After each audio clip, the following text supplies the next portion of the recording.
Good afternoon. Welcome to this second round of international conferences. We are in the International Language Week that is celebrated from Monday, June 9th to Wednesday, June 11th, 2025 at the University Extension of Aguadulce. This year, the importance of the English language and its evolution will be recognized, as well as other topics of interest related to the language. Tribute will also be paid to two great writers of world literature. They are William Shakespeare and Miguel de Cervantes Saavedra. This day is organized as an international outreach activity in this academic unit with the academic relevance that promotes a space for the exchange of experiences and knowledge through the English language. Due to the great importance of this activity, we will feature the participation of second, third, and fourth year students of the bachelor's degree in English from EXU and students of this program from Cocle Regional University Center. At the international level, we will feature Ms. Marianne, a university student of English from the State Pedagogical University-Moldova. It was yesterday's presentation during the morning shift. Students will have the opportunity to interact with language professionals from this academic unit and Veraguas Regional University Center. International Language Week will be held at the Aguadulce University Extension School under the liaison coordination of the Faculty of Humanities and the English Department with the support of second, third, and fourth year students of Bachelor of English program at this academic unit. This is one of the extension activities that promote and extend the use of the English in different areas of knowledge. Due to the nature of this activity, it will be broadcast on the University Extension School's YouTube channel as a space for international academic promotion and through the Google Meet platform for the various presentations in some occasions during the morning session. So today's afternoon, we will open this session of conferences with the participation of one student from second level. She is Natalie Rios. She will share with us about the topic English in the digital age, analyzing the impact of the internet and social media on contemporary English and its future. With us, then we have Natalie Rios. Let's give a welcome for Natalie.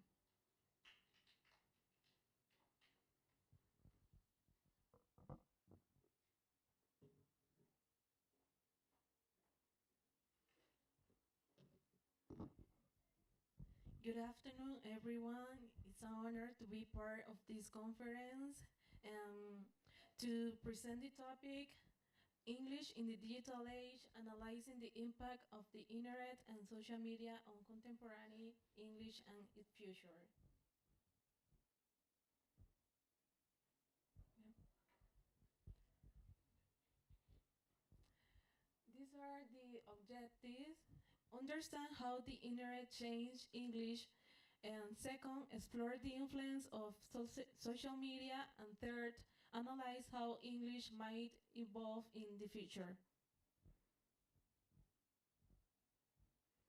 This is the agenda. First, introduction, second, content, third, recommendation, fourth, conclusion, and finally, reference. Introduction. English is always changing as everything in the world, but today it's changing faster than ever thanks to technology. The internet and social media are now major forces influencing the way we speak, write, and understand the English language. The first point is new vocabulary and expressions. Technology and social media constantly generate new words and expressions.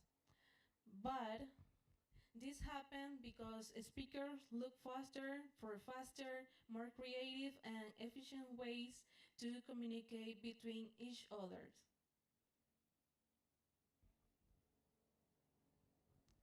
The second point is grammar and style changes. Grammar in digital space is becoming more flexible.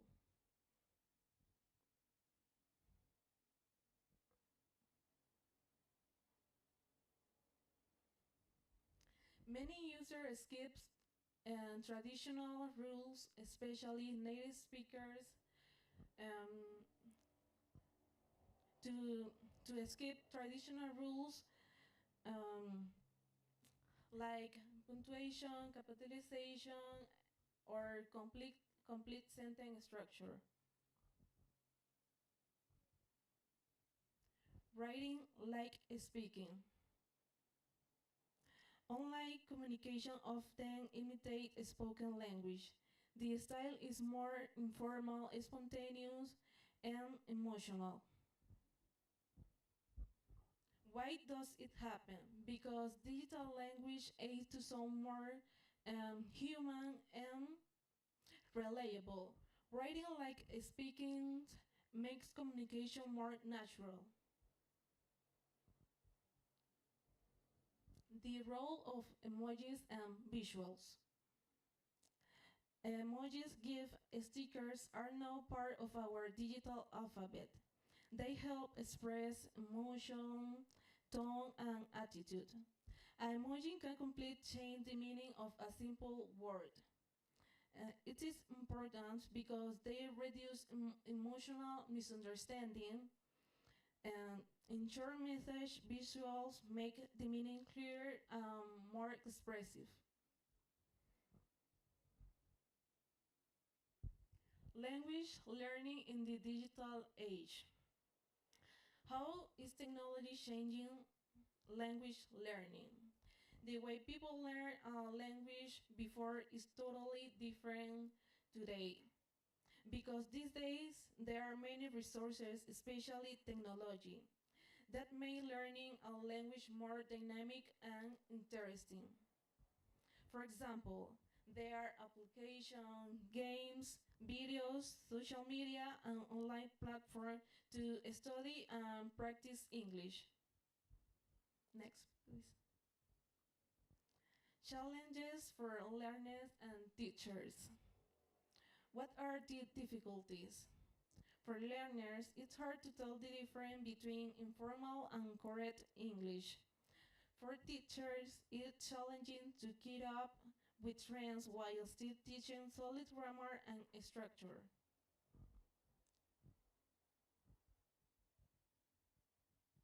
Is this good or bad? Is the change in language positive or negative? It depends on the perspective.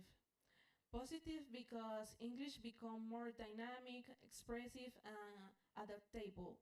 And negative because it can lead to confusion, bad habits, and loss of clarity in formal context. Language change isn't good or bad, it's natural. The key is to understand and adapt to it consciously. Recommendation. For students, use digital English to practice and stay engaged. Learn when to use formal versus informal language.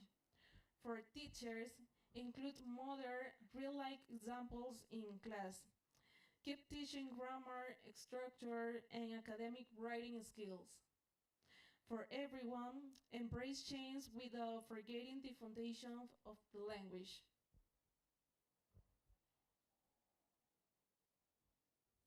Conclusions. To conclude, social media is transforming English, making it dynamic and global. Educators and learners should embrace change with awareness. And digital English is here to stay. And as a speakers, learners, and teacher, is our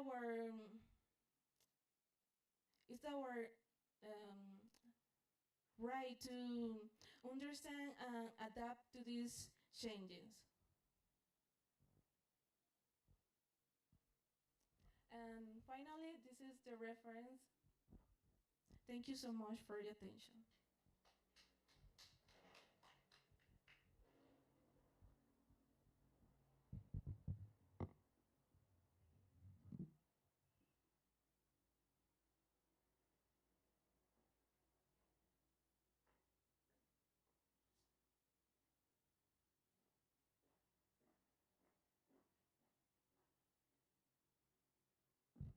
Thank you very much, Natalie, for your presentation. So let's continue then with the presentation of Miss Elia Pinzon. She's a student from 4th level English school at Extensión Universitaria de Aguadulce. She will make reference of a very interesting topic with us. Then we have Miss Elia Pinzon. Let's give a welcome for her.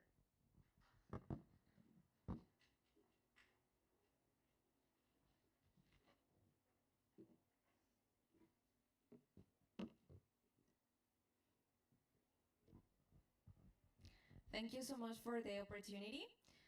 My name is Elia Pinzon, and today I'm honored to speak about one of the most influential figures in the world and in literature.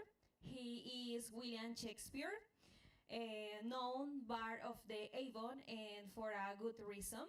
Let's start with this interesting presentation.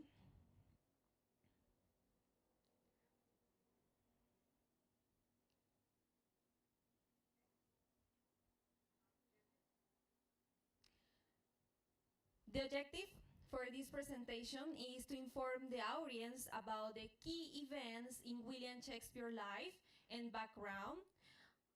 Of course, to highlight his most significant literary works across tragedies, comedies, and history, and to explain Shakespeare's lasting contributions to the English language, literature, and modern theater.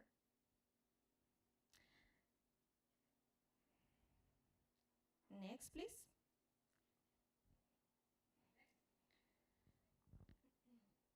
Oh my God. Can you go back, please? Okay. The agenda for this presentation, of course, is the content introduction, the content development. I'm going to talk about a little bit of William Shakespeare's life, his major works, and of course his contributions to the English language and to the world. The conclusions, recommendation, and some references. Next, please. Okay, introduction. William Shakespeare, as I said before, is known as the Bard of the Avon.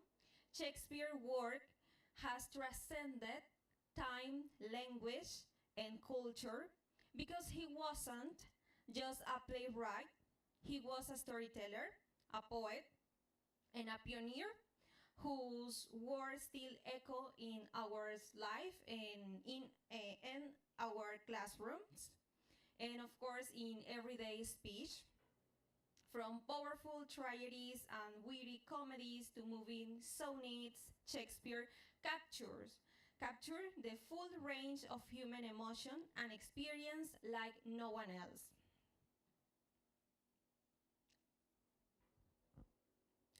The content development for these presentations. Let's start with William Shakespeare early life. Next, please. First of all, William Shakespeare was born in Stratford upon Avon, England in April 1564, most likely on April 23rd, which is also the day he died in 1616. His father, John Shakespeare, was a glove maker and a local official, while his mother came from a wealthy family. Shakespeare likely attended the local grammar school, where he studied Latin, literature, and classical history. At age of 18, he married with Anne Hathaway, and they had 3 children, Susanna and twin Hamnet and Judith. Now, William Shakespeare's career begins. By the early 1590s, Shakespeare had moved to London and began working as an actor and a playwright. His early work includes Henry VI and Titus Andronicus. Both are historical and violent plays, which were very popular with the audience at that time. London at that time was experiencing a cultural boom known as English Renaissance, and of course, Shakespeare quickly rose to prominence. He became also associated with a theater company known as the Lord Chambers Men and later called King's Men.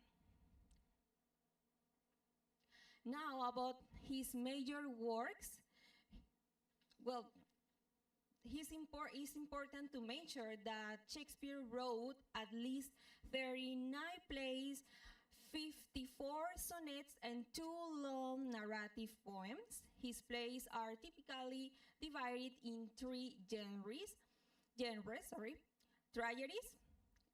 In tragedies, we can see themes like ambitions, madness, betrayal. In the comedies are known for wit, mistaken identities, and happy endings. And in histories, Shakespeare dramatized the life of English kings and Roman leaders. His sonnets are deeply personal, often focusing on love, beauty, time, and mortality.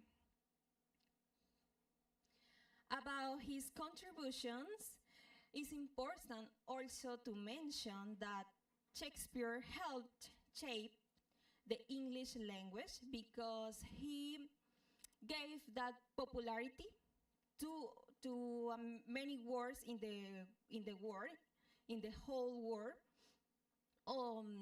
Also coined expressions still we use today, for example, break the ice, hair of gold, or wild goose chase.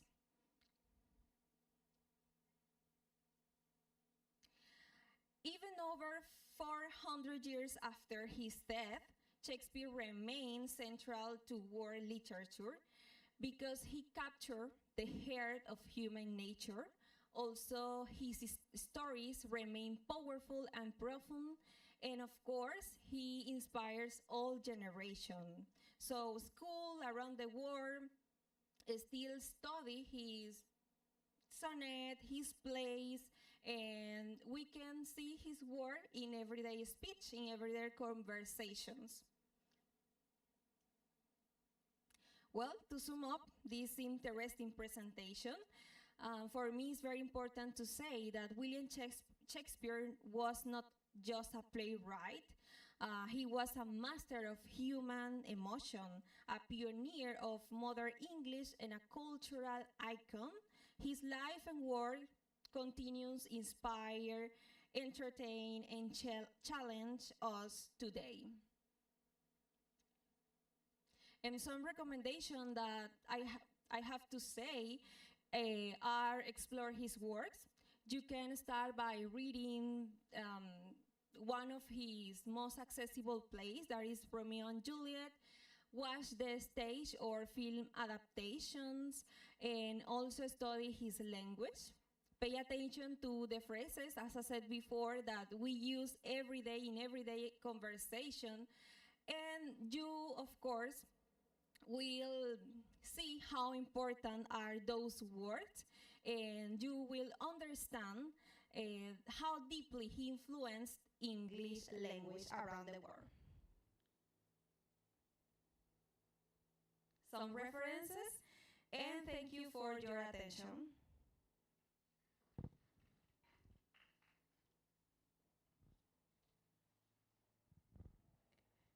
Thank you, Elia, for sharing with us about one of the main authorities in terms of influences in and some representations also in the English language. We could appreciate the presentation of William Shakespeare, his life, works, and contributions. Let's continue with our next speaker. She has also a very interesting topic about the cultural heritage of vernacular story that she will share with us. She's an English student from Extensión Universitaria de Aguadulce. She's Katie Flores. Let's give an applause for her, please.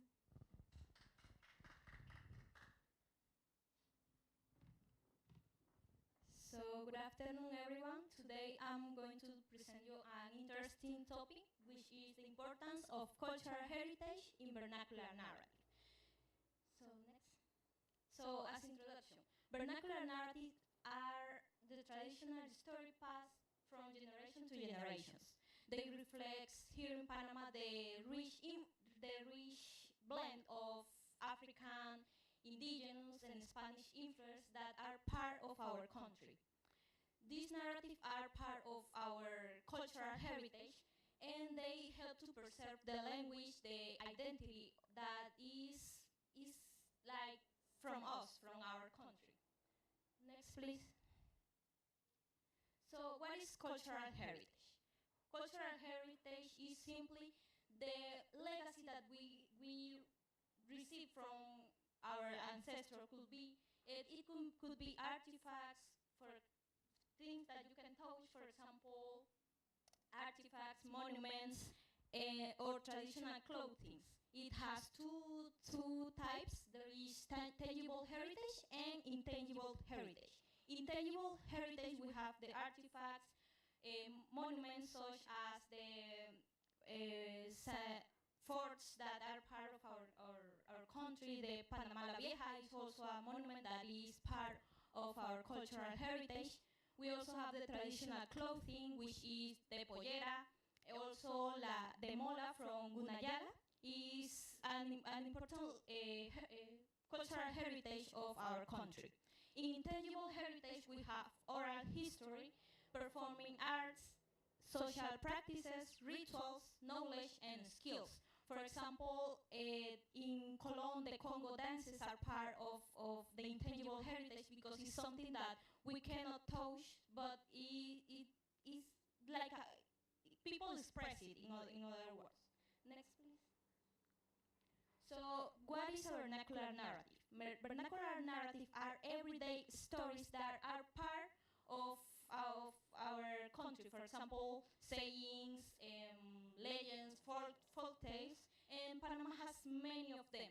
They emerge from different local communities. Each community from our country have their own vernacular narrative. Next. For example, vernacular narrative in Panama. As I said before, Panama is a country which have different influences. For example, when it comes to Panamanian stories, we have the Congo. Congo is an intangible, as I said before, and with the Congo dances and chants, they express like the rebellion against the slavery at those times, and this is a way where people from for example, in this case, Cologne, they show how they survive at those times. So it's a way to express that. We have the indigenous influences. The indigenous people. They have their own stories, their own things, which is about preserving ancestral wisdom and spiritual belief. One example is the Ibergu, which is about the spirit from the Guna people, and we also have the mestizo, the folk which include folk tales such as La Tulivieja, El Chivato. Those stories reflect the moral lessons and even supernatural belief.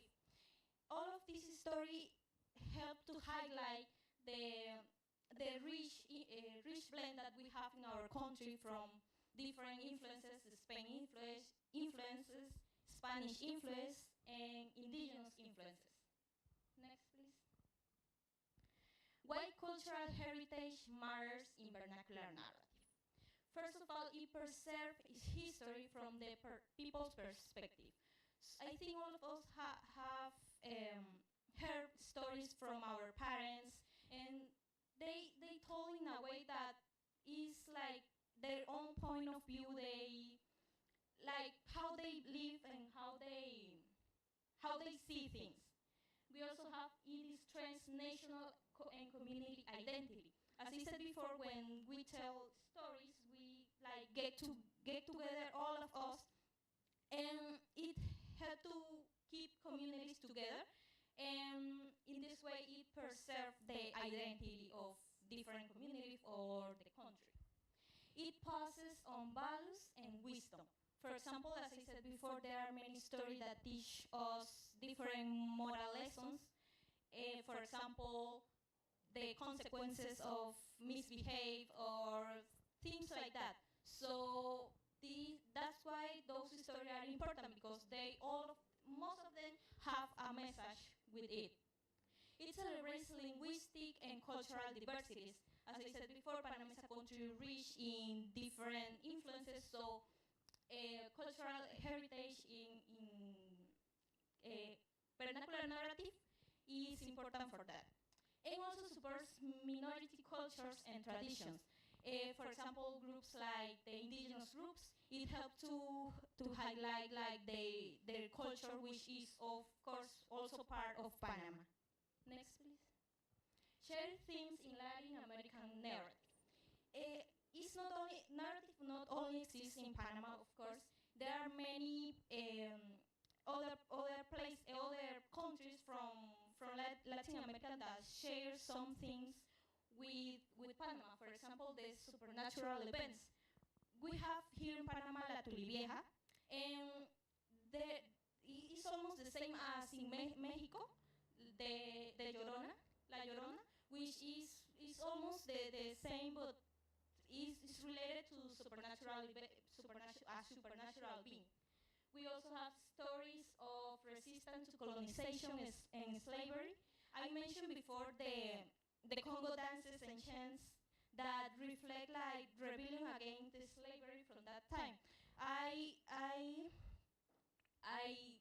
In Brazil there is a capoeira which also reflect that rebellion against slavery. Moral teaching and social values. As I mentioned before, those stories teach us values and messages which are important for us and for our future generations. Nature and environment connections. It is more specifically from indigenous people, and of course different indigenous people from other countries also highlight this connection with the nation as well with Panama. And also religion is another thing that is shared in different Latin American countries. Next, please.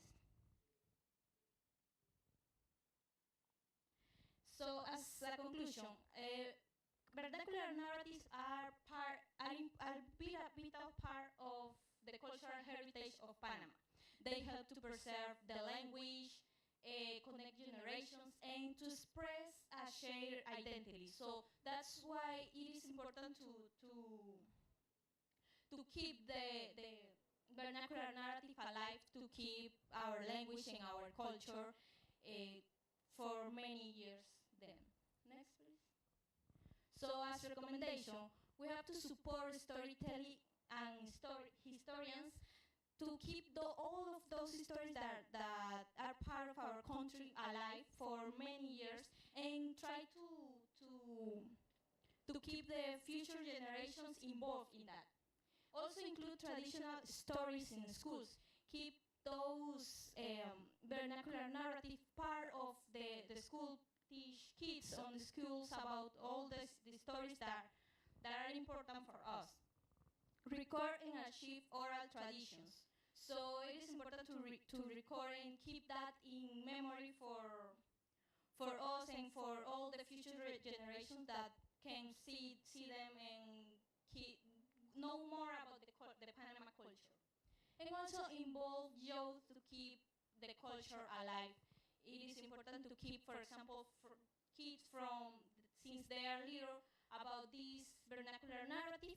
For them, when they grow up, they keep that culture, that love for our country. Next. Thank you so much for your attention.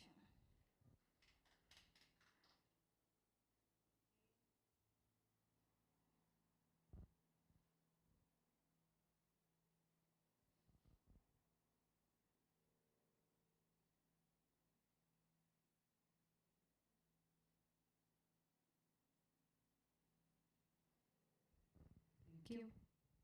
Thank you so much. Thanks for sharing with us about this important information related to that cultural heritage that our vernacular narratives have in the development or as part of the language. We will stop here for a couple of minutes and then we will continue with our next speaker because he has just arrived because he was traveling. He's not from here, not from Aguadulce. He was traveling, and let's stop here and then we will continue in 5 more minutes.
1-1.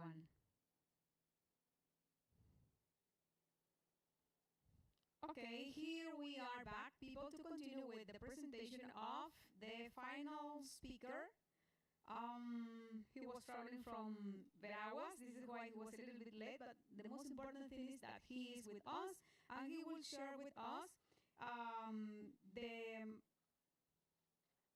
information related to Miguel de Cervantes Saavedra, life, works, and contribution. Remember that here we are in the celebration of the International Language Week that met some specific objectives, like, for example, to facilitate exchange of knowledge between professionals and students, to explore the importance of the English language in all areas of knowledge, to present the changes in the English language throughout different periods, to establish global connections by bringing together experts from other countries and cultures, enriching the diversity of perspectives and approaches to the use of English, to incorporate the participation of English degree students from this academic unit in international knowledge dissemination context with professionals and students from the University of Panama and other universities abroad. Our greatest depth with Professor Magister Juliana Vasquez. He was responsible to make the connections with State Pedagogical University-Moldova. Yesterday afternoon, we had the presentation of Ms. Marianne with a very interesting topic related to the use of approaches in using games to develop students' language skills. So let's continue then with Aurentino Ruiz. He's English student from 4th level, and he will share with us relevant information regarding to let's see the presentation about Miguel de Cervantes Saavedra, his life, works, and contribution. Aurentino?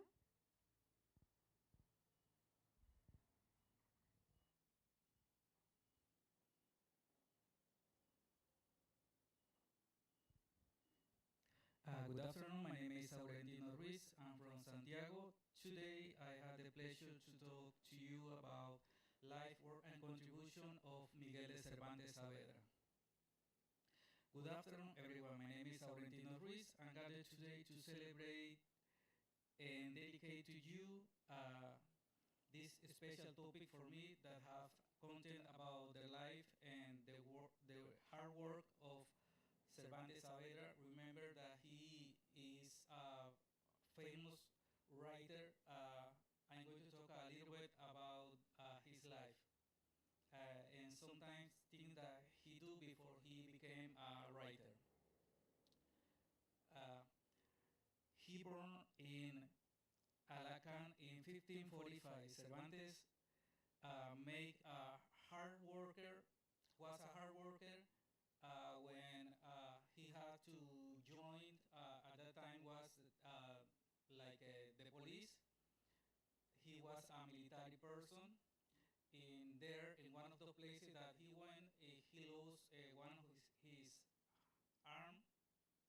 So when he come back from there, he started to having some problems, some money problems. So all of those things became together, and he started thinking and making like some kind of stop on his life and say something like, what I'm doing right now, I have only one hand, one arm. I cannot do almost anything in that time. Remember that we don't have in that time, they don't have the capability that we have over here until now. But the thing is that he started writing about the things that he saw in the different places that he went when he was military. In one of the places, he wrote even a novel making fun of himself because he was writing about how he lost his arm. In this case, he made some published in 1547, and another one was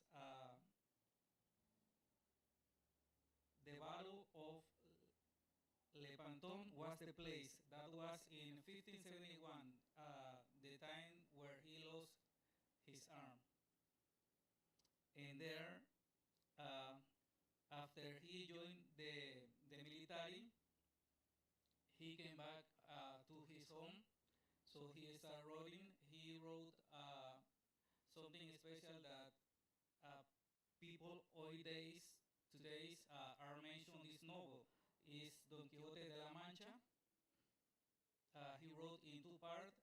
The first one was in 1605, and the next one was in 1615. This was like some kind of his big idea that he have on his mind. Sometimes he wrote things that are not reals. He was inventing stories, and the other time he's talking about his artwork, and he said that he wrote this masterpiece that people today study about them, the Don Quixote de la Mancha, about a person who was thinking and seeing things that are not real in real life, and he mentioned them as add them, put them names. So he was some kind of creative person. In conclusion, Miguel de Cervantes Saavedra lies make both adversity and creativity produce literary legacy, like the one that I mentioned, Don Quixote. He wrote another ones, but the famous one was that one, Don Quixote de la Mancha. Thank you.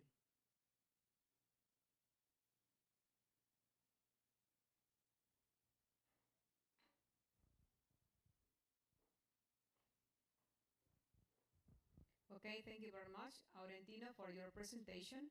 With this last presentation, then we finish with the 3 days we had been working with the development of different conferences where the students had the opportunity to present different topics related to the English language, history, evolution, in terms of culture, and many other interesting topics. And also what the international participation of Ms. Marianne from State Pedagogical University from the Republic of Moldova.